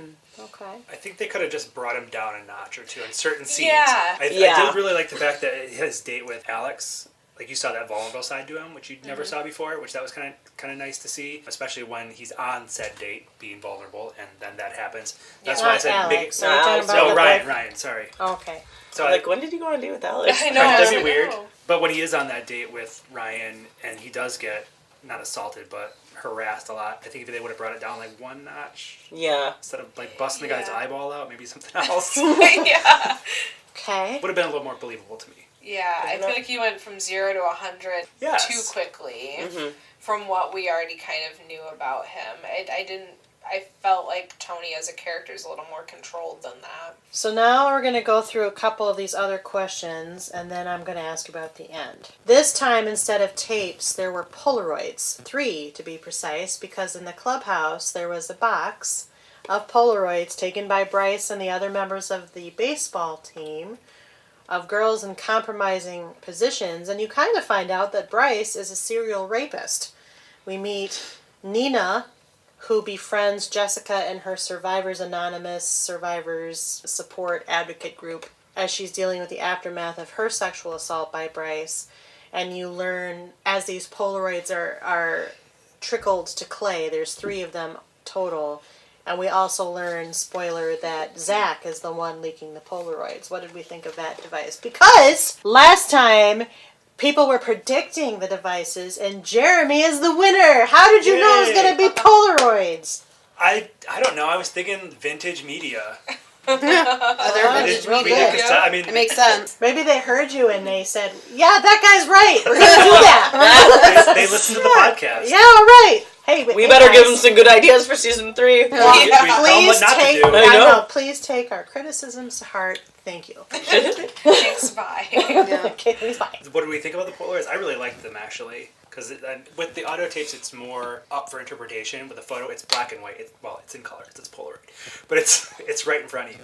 I thought it was interesting because you hear the tapes, and the tapes are very subjective. They're very much Hannah's story and Hannah's story alone. And then you see these Polaroids, and it's very much oh crap, that's like an actual representation of exactly what was happening in that moment. Like, this is solid evidence that this happened. Whereas Hannah's tapes were just kind of, they weren't as solid in the evidence, I guess. Anybody have any other thoughts about the Polaroids? You don't care Andrew. about the Polaroid? Andrew, you're so quiet. I thought for sure you'd have something to say about the Polaroids.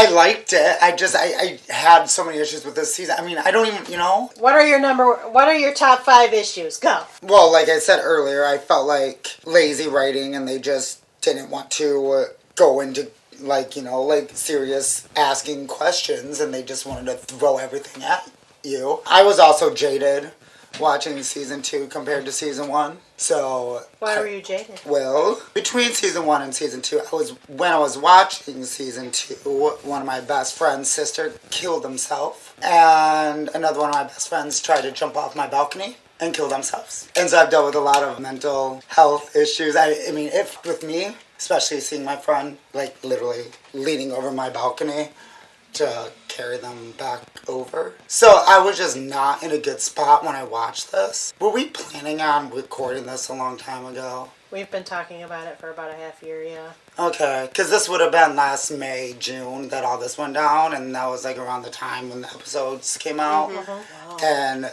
so I feel like I felt obligated to watch it for the podcast and not in the right place that I should have. So I think I was just really jaded and maybe more critical. I don't know. Besides the point, I mean, it was a really 2018, let me tell you. 2019's been great. Yeah, so I just think, but I don't know. I feel like it was so much about the shock value and they didn't want to start a discussion. The writers, the producers. There's nothing to discuss. I think it was all like either really surface level or not how mental illness should have been dealt with, or suicide or rape, or I think it was just, yeah. So let me ask you this question.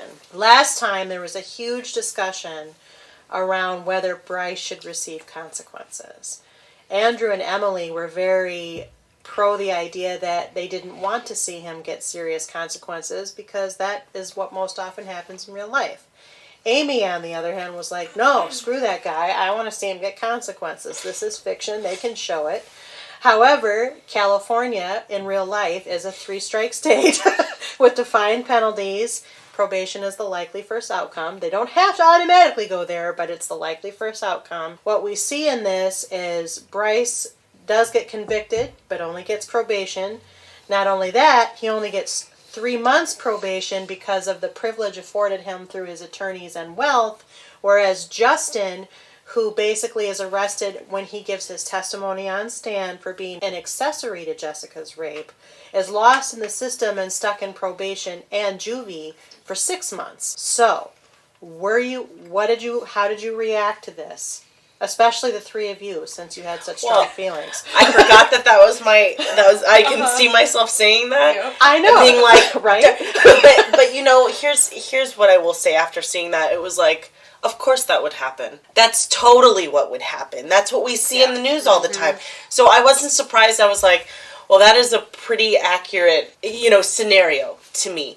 And because, of course, when I see these things, it's like, we don't get the justice we want in real life, so I want to see it in this storytelling. But had the storytelling gone that way, even though I would have felt good for like 2 minutes, it's not authentic. I'm glad that they did what I hoped they would do, just because it shows the whole story from the start to the end and shows how awful it is to see these privileged white boys getting away with horrible things that they're doing.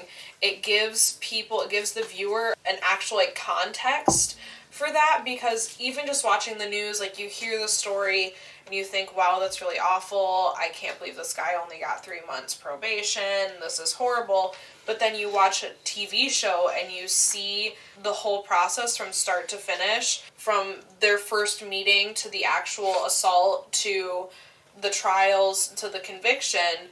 I think it puts everything into more context and makes things a little more real for viewers. At least I would hope it would. While, like Amy said, it would have been great to see him get the justice he deserved and got the time he truly deserved, and seeing Justin not get that awful time and have Justin have his little bit of redemption there. I'm glad that they accurately depicted that scenario. I would actually agree. As somebody, I don't actually deal with the sexual assault side as much in my job, but as part of my job, I have some directorial overlap, and it just does not happen. First of all, people reporting sexual assault all by itself is a statistical improbability.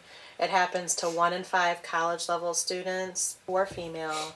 It happens not as much at the high school level because there's still parental oversight and school oversight, but the actual probability of any of those survivors reporting what happened to them is even less. And then the actual probability of them being of the perpetrators being convicted of it is statistically very, very small. So to me, to actually see that play out, this would be the one time that I think they were trying to start a conversation and not go surface level.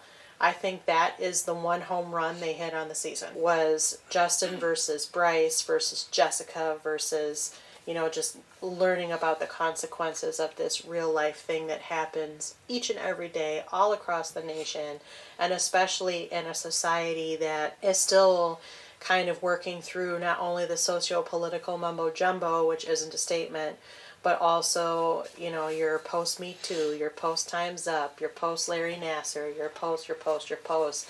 This is the topic du jour. And even though mental illness and suicide and some of the stuff we're going to segue into really shortly here is also, they're all also relevant social issues, I feel like still the number one issue in 13 Reasons Why is the sexual assault. Mm-hmm. It's the catalyst for everything. It's the catalyst for everything. And so to see it not resolve in a satisfying way per se, that's every day. That's all the time. And Jessica and Nina and whomever else may have been at Bryce's, Chloe, whoever may have been Bryce's victim or survivor at some point, I think we're going to, hopefully they continue to explore their journeys, because it's not something that any survivor could just leave behind. arc? I think they tried to do that a little bit with Jessica's story arc, but it didn't really come off that way to me. I don't know. Well, she struggled, and I felt some of her depiction was real. I also felt some of her depiction was forced. Right. I also don't really like the people playing her parents, because I feel they're Mm-hmm. just a little too soap opera after school special. Yeah, no, I agree with that. Although I'm hoping that they do explore that a bit, especially with the bomb that Chloe dropped at the end of season 2. Which we're going to segue to real quick. Mm-hmm. But before we get to the ending of the season, did they do enough with the trigger warnings? There was a PSA at the top of the season. There was something in every end credit. That was a different character saying, if you need resources, go to this website. And then for the particularly graphic episodes, they had a top of episode trigger warning. Did you feel that was enough? I think so, because I think season 1, they've realized, oh crap, we should have had this more.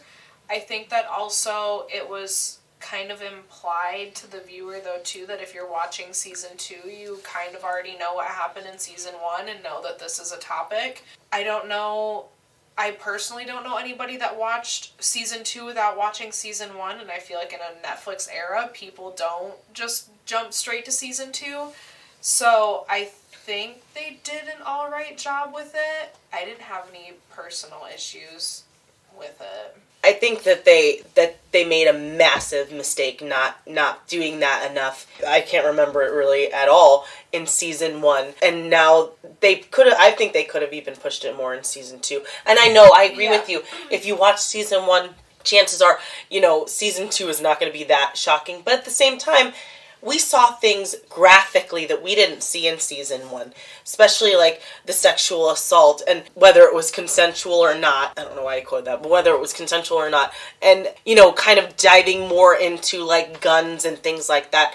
I think that they should have had something at the top and the end of every episode, personally. Yeah. Not that I personally needed it, but there are people who do. And I think that they made a massive error, and it was very irresponsible not to do that in season 1. Well, they went back in and added the trigger warnings. Yeah, I heard, into season 1, because I didn't watch it right away, but I remember when I went back and watched it, they had actually added in all the trigger warning stuff. And they hadn't when I was watching it. Yeah, I think they I agree, they definitely could have pushed it more for season 2, but I don't think what they did was lacking compared to what they did for season 1 was more of what I was trying to get at. Well, I didn't know they went back and added it in. Yeah. So now we get to the end. There's a whole episode. It's called Bye. It's an epilogue. It's basically an epilogue. So a few things happen.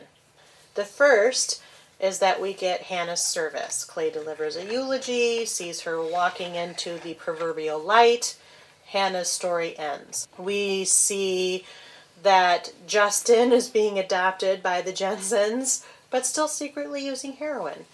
We learn that, I'm trying to get to the less serious things first, but I think the two major serious, the last less serious thing is Olivia and Andy are permanently divorced. Olivia decides to move to New York City, which was Hannah's original dream, was to move to New York and become a writer.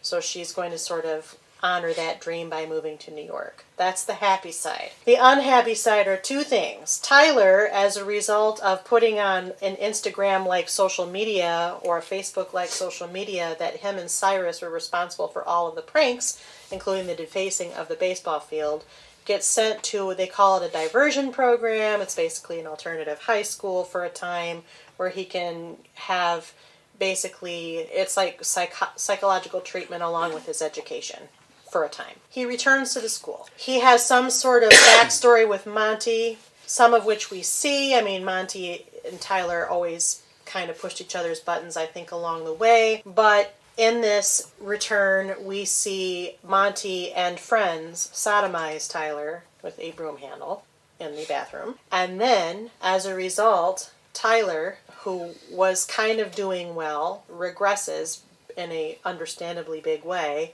goes home, gets into his cache of weapons, brings a gun to the school. There's a school dance going on, a spring fling, where everybody's kind of trying to heal and move on and be happy. Jessica has sex with Justin in the locker room. Chloe tells Jessica that she's pregnant, presumably from when Bryce raped her on the couch, because it was non-consensual sex. And then Tyler is going to shoot the school, but Clay figures it out, goes outside, confronts him, talks him down, wrests the gun away. Tony shows up in his car, gets Tyler in, they make a getaway, and then Jessica and Clay and whomever the third person I think is Justin are all standing in front of the school as the sirens are bearing down on the school. Thoughts on the cliffhanger ending? Well, hold on. Did anyone really buy the fact that he was reformed from his little No. alternate school? No. I thought he looked like a sociopath the second he got back. Yeah. Well, there's a lot of controversy about those sort of reprogramming schools, which I think that's a seed we're going to get into. But Kristen speaks. I'm speaking. I have this part I remember. I enjoyed the ending. I felt like it. I really feel this is Hannah's story overall, and I feel like this was a good ending for Hannah's story and all those who were involved with it. I understand that this is a very good ratings maker for Netflix, even though season 2 was not nearly as good as season 1. So, of course, they want to do a season 3. So how in the world can we keep this going? So they're going to do, Tyler is going to essentially step in for Hannah next season. I really wish that they would have ended it with season 2. I think if they would have cut out the potential school shooting storyline with Tyler, not that is not an important topic to cover, because it is.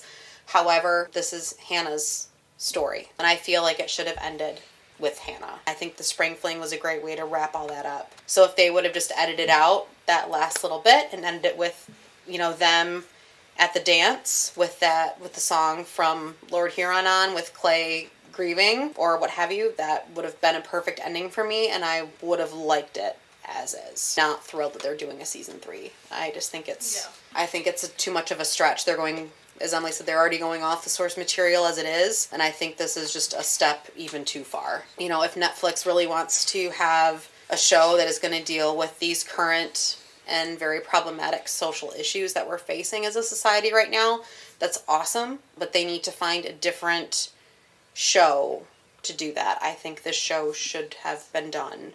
I think it could have been done after the end of season 1, and they could have used this medium as a vehicle for prominent social issues. Yeah. Instead of I feel like in season 2 it's almost like half Hannah's story, half somebody else's, so they're kind of like trying to softly end Hannah's story while starting a new one. I just think they did it the wrong way. Yeah.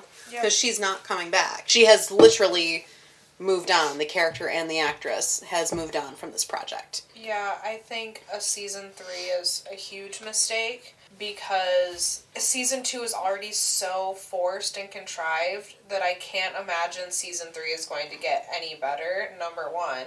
But number two, I think they had so many missed opportunities in season 2 that now going to season 3, what are they going to do? You missed a lot of good places to really hit these social issues square on the head and really make an impact. Yeah, do something about it. And you didn't do it. So are you going to continue to do that with a third season that's completely unnecessary? Probably. And especially with the potential for them to discuss school shootings, which, as Amy mentioned, they're so prevalent. They're so in the news right now.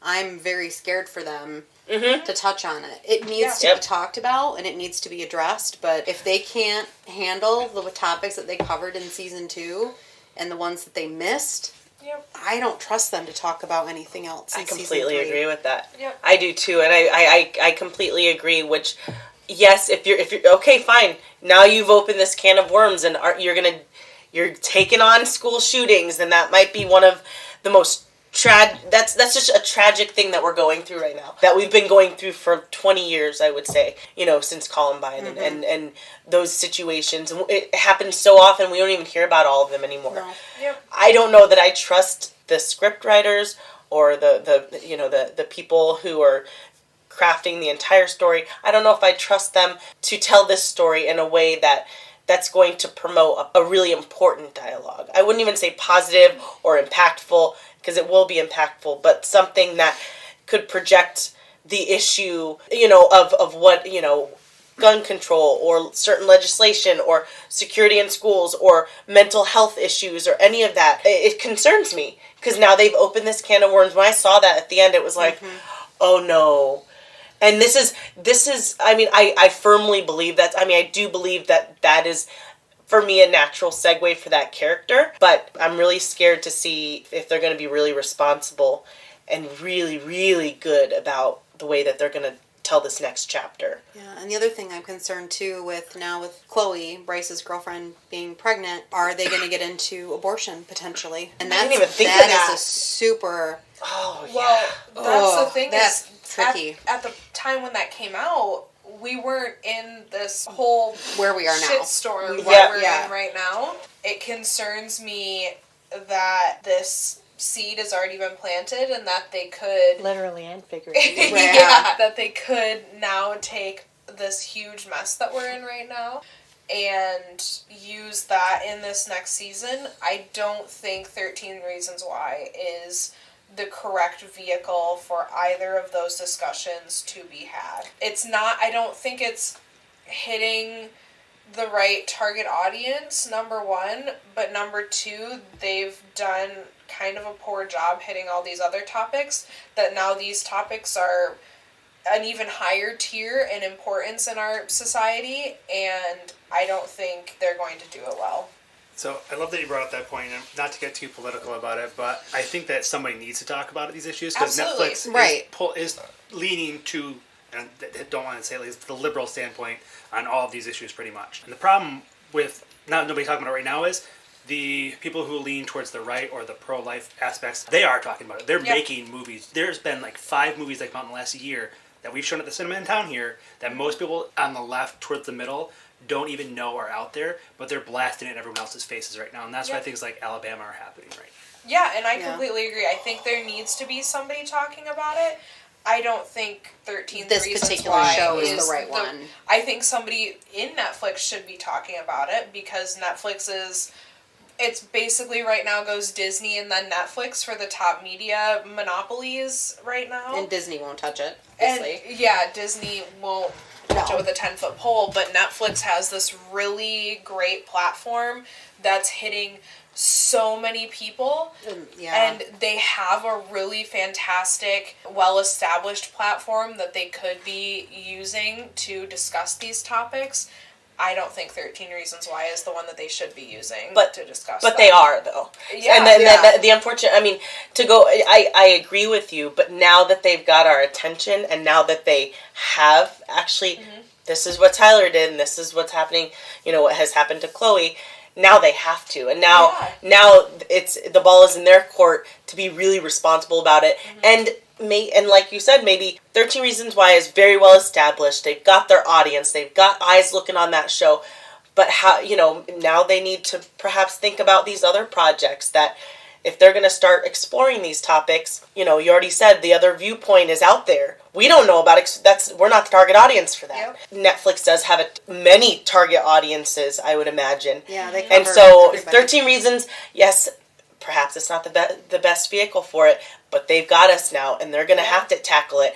Perhaps they also take another show and explore these, maybe with an older characters, younger characters in a different part of the country or whatever it is. I don't know. But, we could say as much as we want, it shouldn't be 13 Reasons Why. They shouldn't be doing that, but they are. Yeah. And so I'm just hoping they do it justice and it's responsible and it actually does what it's supposed to do in terms of these discussions and bringing awareness, and doesn't inspire anyone to do these awful things. Well, let's just hope we saw them learn some things from season 1 into season 2, trigger warnings and everything like that. Let's hope they take what they learned from 1 into 2 and translate it into learning more from 2 into 3 when they're going to tackle these issues. What I would say, and I actually haven't talked incredibly a whole lot this podcast either, because the discussion's been very good. I walked into season 2 with very low expectations. Season 1, I had no expectations. I had mixed feelings, but generally positive coming off of season 1.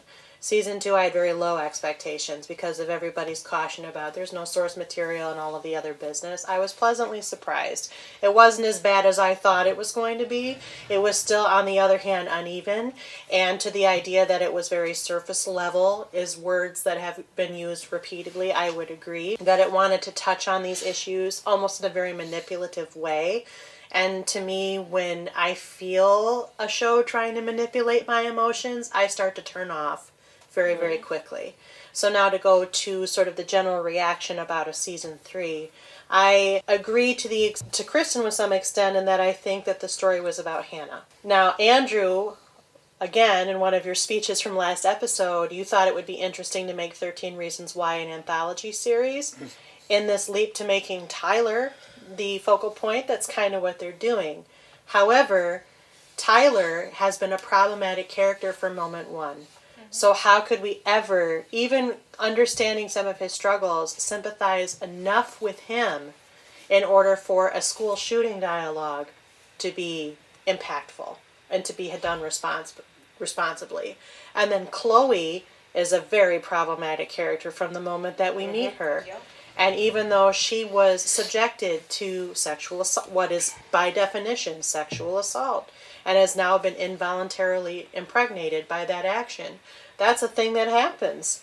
Yeah. But you're absolutely right. With Chloe at the center of this, how can we have an informed and intelligent and neutral talk about abortion if they get there? And I think they'd have to bridge that topic, given who she is, given the fact that Bryce is the person that impregnated her. I mean, he's transferred schools, but as soon as she starts trumpeting that she's pregnant, that all's going to come out. And I think you're absolutely right.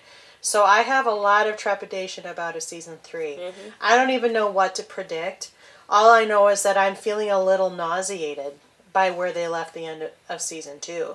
Yeah. Because I think they're biting off more than they can chew. Yep. They already took on big things to mix success. Now it's like they're piling on and they're adding gunpowder to a lit fuse in a fictional setting. And you're absolutely right. I think even though Netflix has a wide audience, not all the wide audience is watching 13 Reasons Why. And Andrew said it earlier, people were talking about season 1. They were not talking about season 2. So what's going to happen if season 3 goes where it's going to go? I think they should have ended it as well. Do you think that Netflix or the show creators of this particular show think that they're above all that? And so, we can tackle this. People like our show. We bring good topics. I don't know about above, but I do think they have a high estimation of their own ability to tell the story. That is more accurately, So, I mean, I'm curious about that, because I'm also like, do I want to watch season 3? Like, I was a little distressed by the end of season 2. Natural segue! I cut you off too, Emily, I'm sorry. You're okay. Did anybody else want to say anything? I was just going to touch on the fact that Selena Gomez is one of the producers of the show. So she was I'm originally sure, supposed to star in a film version. Yeah, and so I'm sure, knowing her social media activism and everything, I'm sure she's feeling not necessarily above, but like you said, feeling like it's a duty for her to do this. Yes. To produce such a show that bridges on such topics. Yep, I think it's definitely important to know her involvement with the show and her involvement outside of the show. So, 13 Reasons Why panel, the $1 million question.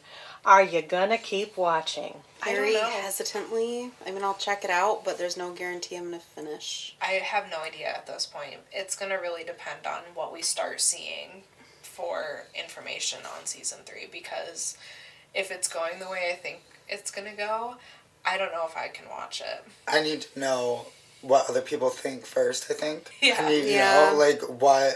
Read some reviews Yeah. first. Before I even, like, put on the first episode. Like... Oh, I'll definitely watch it, even just for the ability to have talking points about it. As long as they don't take a year to put it out, because honestly, this one took me a long time to sit down and watch. Yeah, it's coming out later this year. They say. Perfect. They say. They said end of 2019.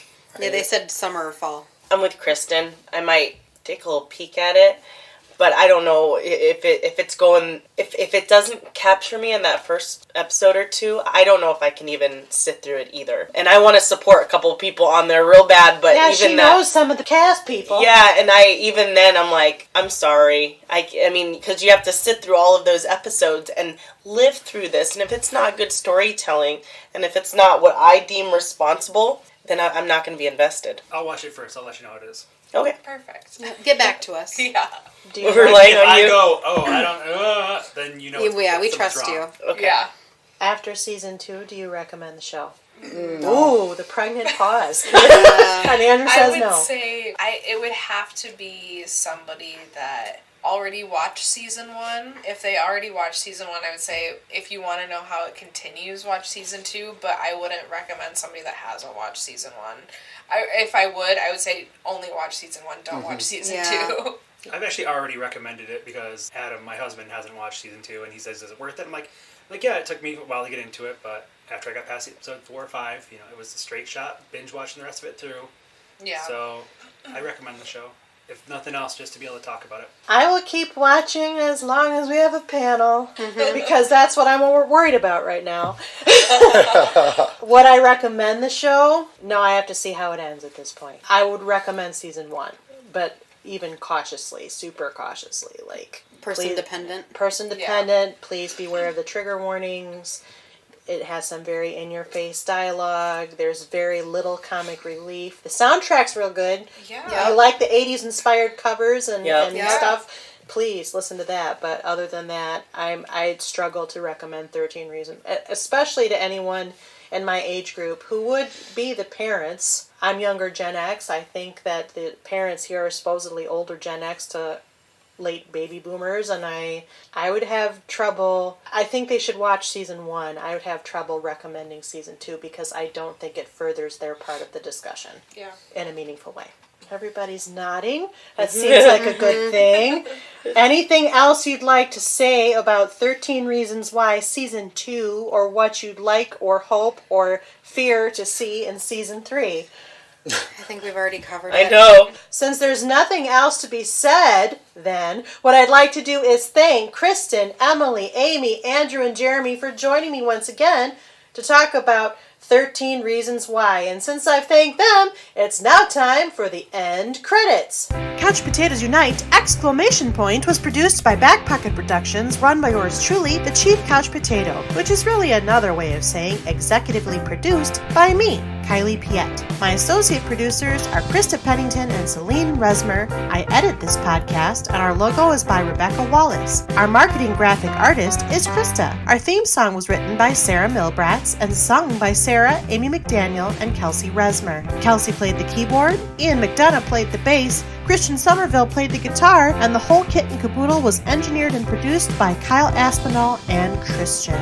We hail from Grand Rapids, Michigan. Please, if you like what you hear, take the time to rate us on iTunes, Stitcher Radio, or Google Play, or wherever you find your podcasts. Give us stars, give us comments, give us reviews. Let us know how we're doing. Send us a message. We might just read it on the podcast. Tell us what you like, what you don't like, what we should keep, what we should toss. You know how it goes. And if you have suggestions on shows we might consider, contact us at our website, couchpotatoesunite.wordpress.com, where we have a guest book, by email at couchpotatoesunitepodcast@gmail.com, or via our social media, Facebook, Twitter at CPU Podcast, and Instagram at Couch Potatoes Unite. Though, of course, we add new and old shows to chat about around the water cooler all the time. We always have several more new episodes coming down the pike. Just listen to our intros. And if you miss old episodes or want to know in general what we cover, just find us. We are everywhere and searchable wherever you look for things on the internet. You can search for us, or you can subscribe at our website, our channels, our social media accounts.